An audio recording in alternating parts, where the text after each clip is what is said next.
Well, my guest today on Dateline Abuja is Comrade Agaba Idu Fidel. He is a security and crime management consultant and analyst. You're welcome to Dateline Abuja, and thanks for joining us this morning. Thanks for having me.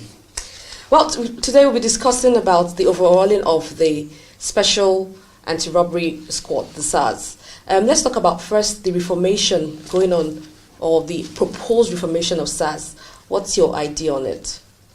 I think it's a welcome development. It's long overdue, considering the fact that there have been a couple of reports here and there that is not quite good for the image of the police.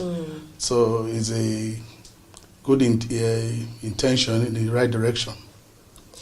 But would you agree with me that the SARS plays a very special role in policing, especially for criminals? And I know that the emergence of them now being commercialized by going into private policing has caused a lot of chaos. Don't you think that the police also needs some sort of strong measures to tackle those kind of people, like the Yahoo people, who the 419s, who the special squad is against? Yeah, just like you mentioned, you're talking about reformation. Yeah. You're not talking about total scrap. No. The challenge with SARS has been that they have digressed from their traditional function. Just like the name implies, Special Anti-Robbery Squad. And then you begin to find cases where they are beginning to do VIO job, they are beginning to do road safety job, they are beginning to go into private investigation of marital issues, cases that are of civil in nature, contractual in nature. You begin to find SARS taking such roles, which traditionally is not meant for them. You have several arms within the police setting that are trained and specialized units to handle such matters. And this have been the problem, and that's why they're beginning to run into issues with the public. And I think it's high time the IG do as being required. Well, but you also know that the emergence of the SARS into, let's say, commercial policing has actually, they said the fear of police, for example, is the beginning of wisdom. Yeah, because the Yahoo crime or the 419 crime or these things have actually reduced. So even if people are coming out to say, SARS are going into this, but I feel personally, but what's your take on this, that the emergence of them going into commercial policing has actually reduced crime of some sorts, especially 419s. Yeah, well, you see, like I said before, a situation where a husband and a wife is quarreling, and then the next thing you hear is that I'm going to call SARS for you. Then it's been cheapened. Because, like you said, the cyber crime, the Yahoo stuff, is an internet crime. Is a technology-based crime. And these people are not trained with such knowledge. They are to counter and to avoid and block opportunities for armed robbers not to strike. Pre-striking, post-striking, arrest, counter. And then you have other units like mobile that will complement their effort in the event that it gets tougher than what they can handle. So they have totally digressed from what they are supposed to do. Even if you agree that they actually made some progress. Yeah, they made some progress, but they have also made the other arms that are supposed to carry out such functions redundant within the police. And tomorrow we say we don't have sufficient police to police the system. You have the FIIB, you have the state SIIB, you have other units, you have the RTI. Then you equally have, I think you have one special squad again under an ACP Colo. So all these units, when they are beginning to take over the functions, you understand, of this, they call them STS, Special Tactical Squad. When the SARS begin to take over the functions of this, of what use are these units again? This is the challenge. In as much as we recognize the fact that they've made some tremendous progress in trying to, but the Yahoo people don't carry gun. No, they don't. So they stay in their one room from a remote environment and operate with technology and knowledge. So if we are saying SARS should have a corresponding kind of knowledge to fight in that regard, it's understood. That's the whole essence of the reform. Okay. If that must become part of their function. Okay, yeah, true. Okay, let's talk about the overhauling. What would you say as a consultant? What are the measures you would say that you think you can contribute towards the reformation? First, if you look at the history of police and reports here and there, first, I think amongst them there are quite some brilliant and good people who are doing excellently well, who also understand how to relate with the public. But again, you look at, they said one egg spoils quite a lot. Amongst every 12, there could be a Judah. Now, the recruitment process also, and the kind of caliber of persons that are brought into SARS itself is a big problem. I don't think the top hierarchy do quite much in terms of background check. Okay. For just SARS or police in general? Well, it's applicable to all the police, from recruitment to from the other ranks to the top. Because you have had cases where amongst the same SARS, even from Lagos or where you're coming from, some SARS have been indicted or alleged to have also participated in armed robbery processes. So how do you sort them out? It starts from due diligence and doing a very good background check on them before you recruit them and select them for that special assignment. Okay. As a consultant, do you think proper trainings, police actually embraces proper training, especially forensics? I don't think in Nigeria we are still there yet. No. We have not even started. Oh, wow. We have not started. So do you think that the forensics should be part of the reformation process? Yes. I know in the IG, in the Office of the Inspector General, certainly they have a unit, but it's not sizable and large, expanded enough. So modern policing comes with forensic training and several other training that requires technology and state-of-the-art equipment. And then they need to upgrade their training facilities and colleges for all the cadres, from bottom to top. That is the only way they can meet up with the demands of 21st century crimes we're experiencing. So forensics, no doubt, has come to stay, and they must embrace it. Okay, but you said we haven't even started yet. Yes, when I say we have not started, because security is being undermined here. And the fact that there are pockets of little efforts here, the society does not feel that impact. Because like you're talking about Yahoo now, we've gone beyond the stage of police carrying van to chase a criminal. With simple technology from your remote environment, you can monitor and track them. You don't even need to move. The other point gets, another bit gets the signal, and they are intercepted. They will be in their house, the signal comes. These are technologies that will be embraced. And it's all about, getting the right hands and doing the right thing. I'm following your measures because first of all, you talked about the recruitment process, which is the basic, the foundation. Yes. And then you move on to training. Yeah. What else? Now training comes in, and if they have their trainings without this training and retraining, but without these technologies, how effective would these trainings be when we know that we need technology? Yeah, that's why we are talking about the total overhaul, and which will also involve and include the training centers, like I said, from the base, the top, bottom to the top. You've heard of police detective school in Enugu before. You've heard of, I think, a forensic unit in Lagos. Now, they may be even having training, but probably those equipments and technologies, they are obsolete. They are not up to date to tackle modern crimes. So, like I said, training and retraining is fundamental. And then the continuous upgrading of facilities within training schools, and then sending personnel and sponsoring them, even internationally, to acquire this required knowledge to deal with the crimes of today is also important. So, upgrading training facilities, schools, upgrading some of them even to international standard, and converting some of them, just like the efforts recently are making effort. They just got approval from NUC to turn Nigeria Air Force Technology Training Institute Kaduna to a full-fledged university. They have the POLAC in Kano. The police can equally do the same and bring in experts, collaborate with internationally recognized security and forensic training institutes and units and agencies to come and then transfer this technology, and then they'll be better for it. Yeah, but now we're just talking now, and people always say like talk is cheap action.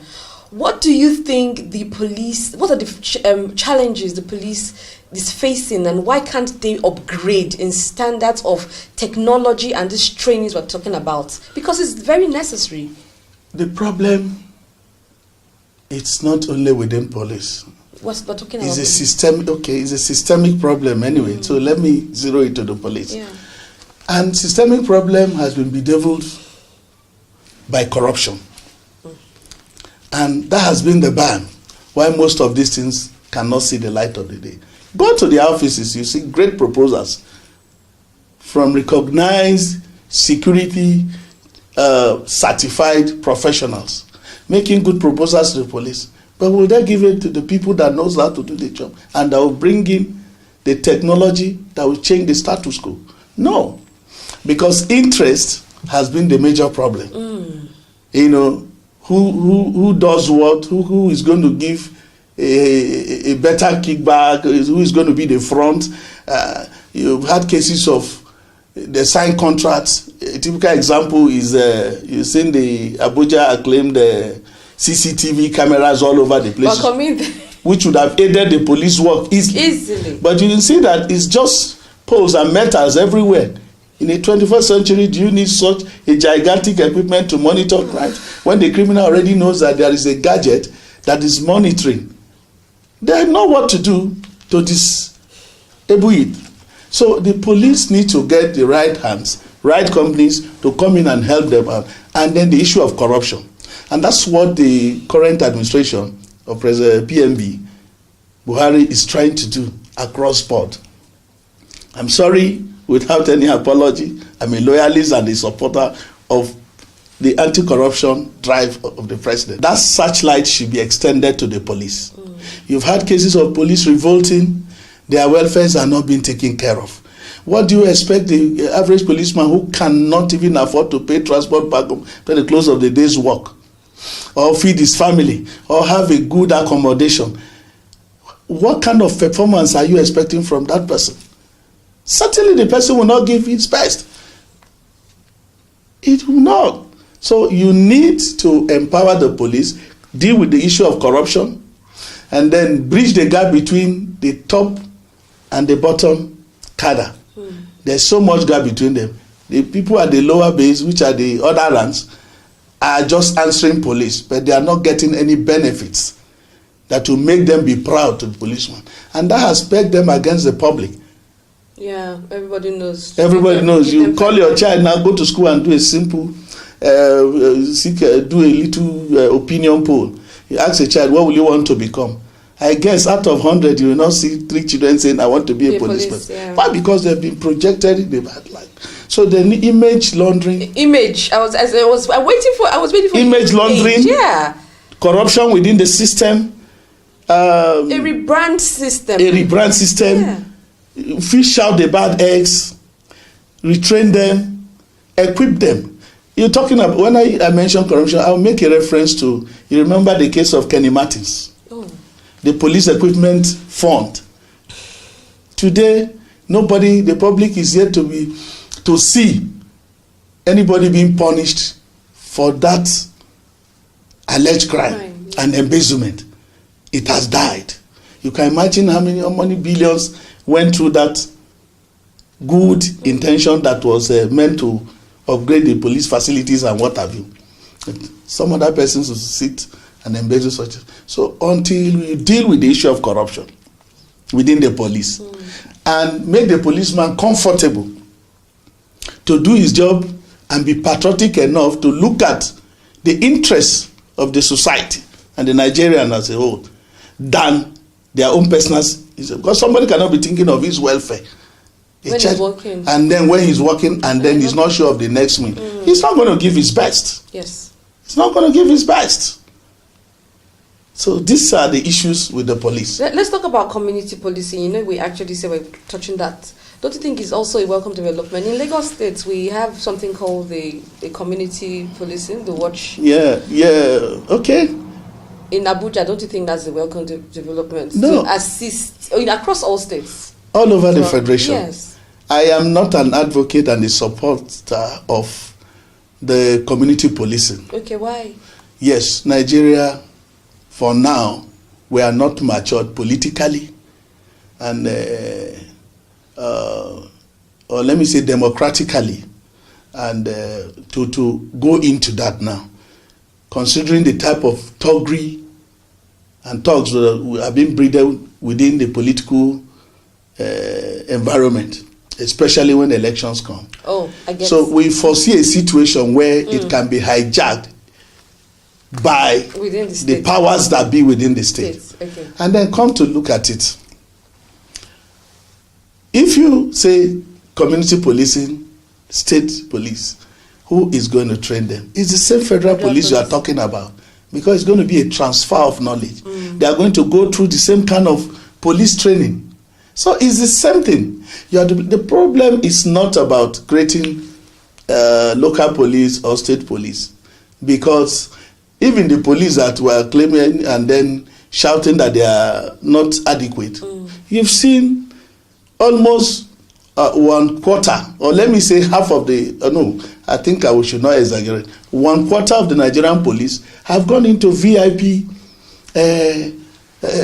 escort and is that right? It's not. Because for example, if I had the money, I could go to the police station just down my street. You can imagine when you extend that to the state. Every councillor's wife will need one policeman to take her to the market.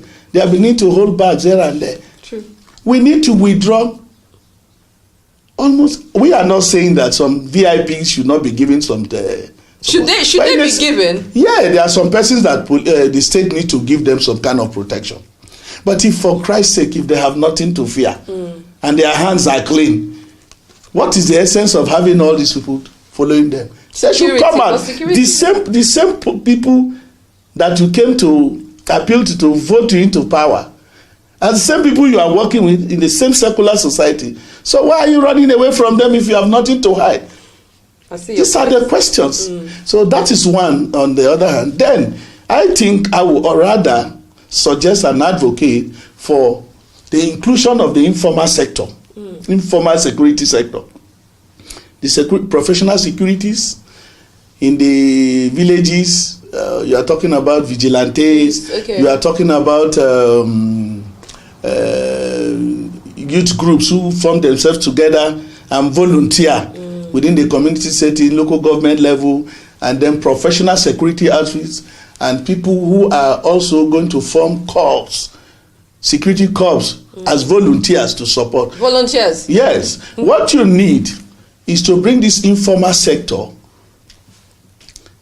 get them rebranded, create an enabling environment for them through legislation for them to function, the enabling law and act for them to have code and ethics of practice, and then monitored by the federal police and the Department of State Security, so that they don't go outside their jurisdiction. Yes. Then control the influx of small and light weapons. They should be restricted within the same. I'll give you a typical example.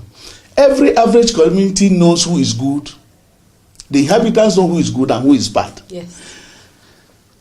When a criminal comes in, or somebody is known to be a criminal within the community, the people there know.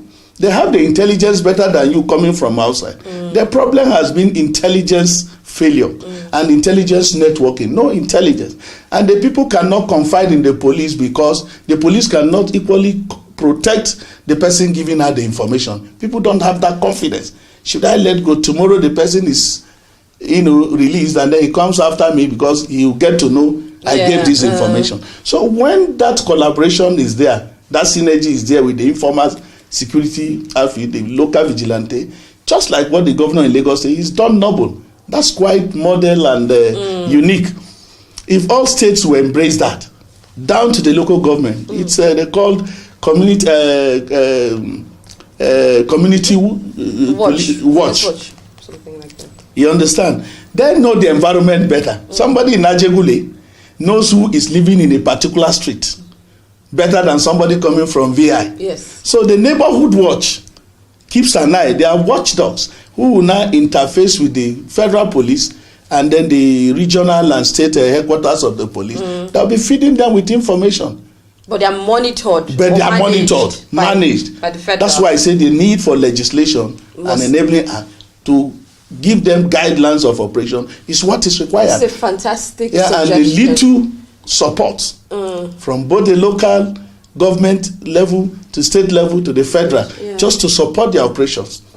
I think it will go a long way. Yes. For now, we don't need, because even if you do the same thing you are seeing at the federal police, it's what you are going to experience. The politicians who hijack them, and then it becomes something else. Oh, thank you so much. We're trying to round up right now, but I'm still talking about coming back to the SARS and the overhauling or the reformation. Do you think even if they come back wearing change of uniforms, if they stop wearing their mufti and they start wearing uniform and integrate properly, it's a welcome development for them to still be part of commercial policing? Old wine in a new bottle. Nice. Okay. That's what you are talking about. Yes, rebranding them and reforming them is not all about the change of uniform. Character. More needs to be done, yeah. Public relations. Mandate. They should know their boundaries. They should be given specific mandates. What are they supposed to do? Is it strictly the armed robbery? That's what they have, the special squad, yeah? Speciality. And professionals doing that job who are trained to do that in conjunction with the mobile police who will come in should there be a need for them to, intervene. Oh, thank you so much. We can go on and on of this. I've been talking to Comrade Agaba Idufidel. He is a security and crime management consultant and analyst here in Abuja. Thank you so much for being part of Dateline Abuja. Thanks for having me. Well, that's what you can take for today on Dateline Abuja. You can watch a repeat broadcast on our YouTube channel showing right now on your TV screen. Till I come your way, same time, same station. I'm Hawa Momo. Bye for now.